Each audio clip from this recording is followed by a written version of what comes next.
अब जो एक IRGC होता है वहां पे, एक इरानियन रेवोल्यूशनरी गार्ड, ये आयतुल्लाह खुमैनी की प्राइवेट सेना है।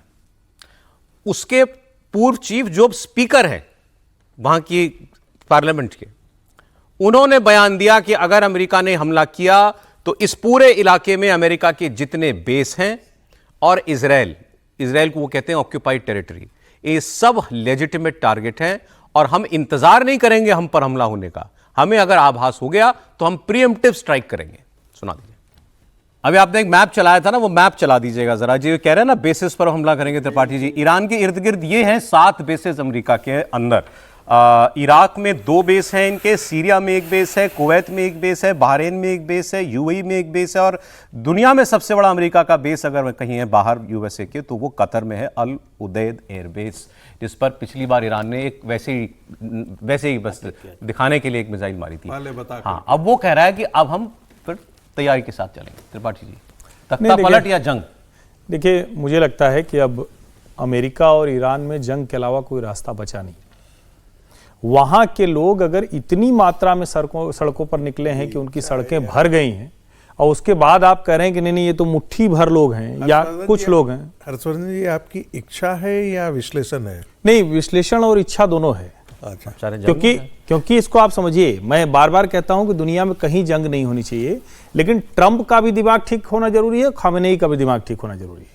हम तो इस वक्त दुनिया में शांति के लिए चाह रहे हैं कि ये जंग हो जाए, क्योंकि एक बार अमेरिका और ईरान की जंग हो गई ठीक से तो यकीन मानिए उसके बाद बहुत लंबे अरसे तक शांति रहेगी। और चूंकि ये जंग अगर होगी तो लोग पाले खींचेंगे, अलग अलग खांचे में खड़े होंगे, और ये भी बहुत जरूरी, ईरान के लोग कब तक उनके अधिकारों का हनन होता ईरान के लोगों को तो आजादी मिलनी चाहिए और उनको आप रोक नहीं सकते। अब आप नहीं रोक सकते। अब आप चाहे जो कह ले ईरान इजराइल के हैं, अमेरिका के हैं, फलाना के, ट्रंप तो कह रहे हैं मुझे फोन कर रहे हैं ईरान के नेता। नहीं, देखिए, ट्रंप की तो ये मतलब आदत है, वो तो जाने क्या क्या कहते रहते हैं, आज तक वो कोई बात सही नहीं निकली। डिप्लोमेटिक चीजों को अब जब इस तरह के हालात होते हैं तो बहुत से लोग घूम रहे होंगे ना, जो मीडिएटरशिप कर रहे होंगे ईरान के बीच में, तुर्की के बीच में, कतर के बीच में, इजराइल के बीच। अब उनको ट्रंप कहेंगे उनको फोन किया तो थोड़ा सा बड़बोलापन है। मुझे लगता है इसके लिए बड़ा जरूरी हो ही जाए। अंत में एक बयान आपको मैं सुनाता हूं। ये बयान क्योंकि हिंदी उर्दू वाला है तो ज़्यादा समझ में आएगा, नहीं तो यहाँ सब जो ईरानी वो बोल रहे हैं तो आपको दिक्कत हो रही होगी समझने में। तो पाकिस्तान के एक पत्रकार का बयान है। मैंने वहाँ के पत्रकार का बयान इसलिए सुना है, पहली बात तो कि मुझे मिल गया, और दूसरा ये कि इनके ईरान के साथ इनकी सीमा लगती है पाकिस्तान की, और तीसरी बात ये कि इनके रिश्ते खट्टे मीठे रिश्ते रहे और ज़्यादातर खट्टे रिश्ते रहे ईरान के साथ, तो इनकी थोड़ी स्टडी ज़्यादा है, हमसे तो थोड़ा दूर है ना, और हमारा मित्र देश भी है, तो ये थोड़े अलग नज़र से ईरान को देखते और पढ़ते हैं।